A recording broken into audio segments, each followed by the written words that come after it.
உங்கள் வாழ்க்கையில் இந்த ஆலயத்தை பற்றி நீங்கள் தெரிஞ்சுக்கிட்டீங்கன்னா உங்களுடைய பூர்வ ஜென்ம கர்மாவே இன்றைக்கி தீர்ந்துடும்.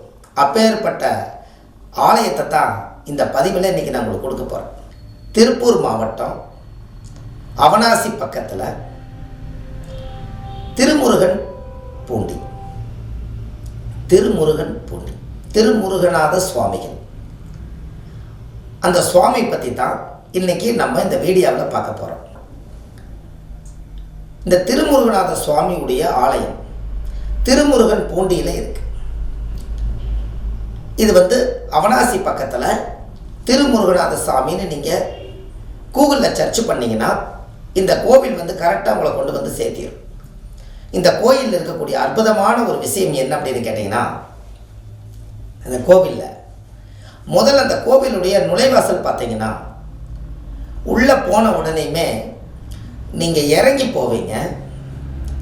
கடவுளை சாமி தரிசனமெல்லாம் பண்ணிவிட்டு திருச்செந்தூர் முருகர் மாதிரி மேலே நோக்கி வருவீங்க.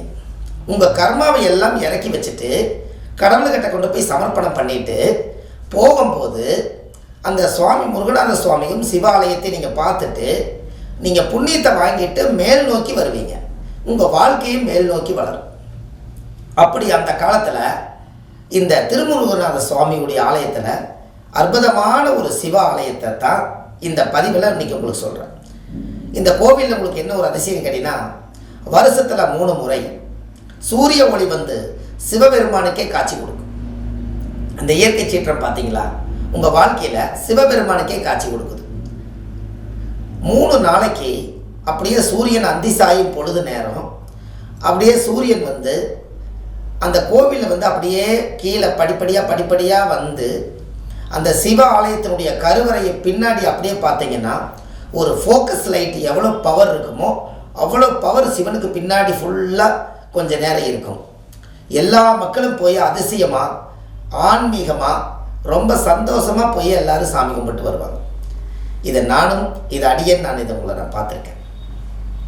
இந்த ஸ்தலத்தில் என்ன ஒரு யோகம்னு கேட்டிங்கன்னா, 6 முகம் உள்ள கடவுள், 6 முகம் முருகநாதர் சுவாமி இருக்கு.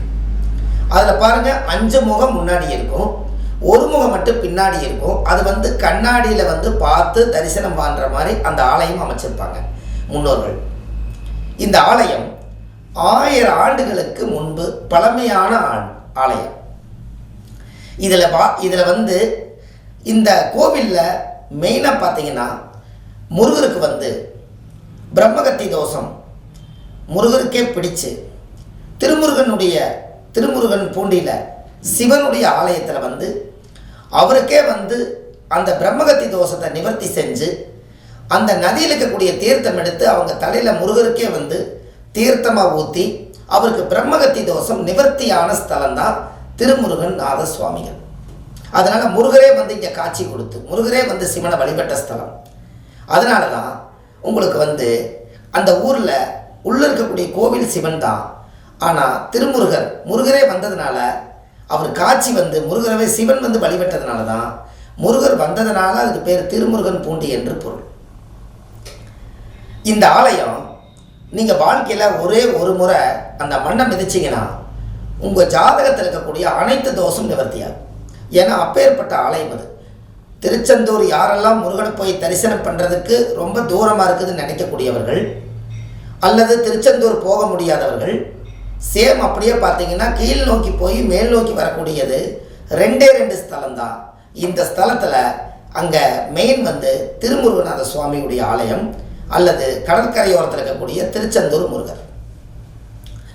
இந்த ஆலயமெல்லாம் இப்படி ஒரு ஸ்தலங்கள் அந்த காலத்தில் முன்னோர்கள் இதை உருவாக்கி வச்சதுனால இந்த பதிவில் உங்களுக்கு நான் கொடுக்கறது ஒரு அற்புதமான ஒரு விஷயம்தான். அதனால தான் கண்டிப்பாக இந்த ஆலயத்தை பற்றி நீங்கள் தெரிஞ்சுக்கணும். இந்த கோவிலில் நீங்கள் உள்ளே போன உடனே முருகர் ஃபஸ்ட்டு எடுத்தோடனே உங்களுக்கு முருகர் தான் காட்சி கொடுப்பாரு.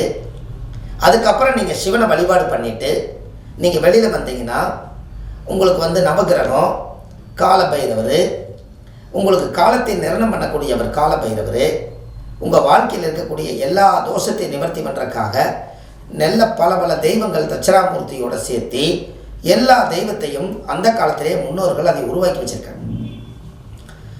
அப்போ இந்த திருமுருகன் பூண்டியில் நீங்கள் செவ்வாதோஷம் யாருக்கெல்லாம் ஜாதகத்தில் செவ்வாய் தோஷம் இருக்கிறதோ, ஏன்னா முருகன் வந்தாலே அது மேசமும் விருச்சிகம் தான் வரும், அது செவ்வாயுடைய வீடாக தான் வரும். அப்போ யாருடைய ஜாதகத்தில எல்லாம் செவ்வாய் தோஷம் ஒருத்தருக்கு இருக்கிறதோ அவங்க வந்து திருமுருகநாத சுவாமி திருமுருகன் பூண்டியில் வந்து 6 விளக்கு ஏற்றி தேங்காய் பழம் பூமாலை கல்கண்டு வாங்கி அர்ச்சனை பண்ணி நீங்கள் வழிபட்டு போனீங்கன்னா உங்கள் ஜாதகத்தில் இருக்கிற தோஷமெல்லாம் நிவர்த்தியாகும்.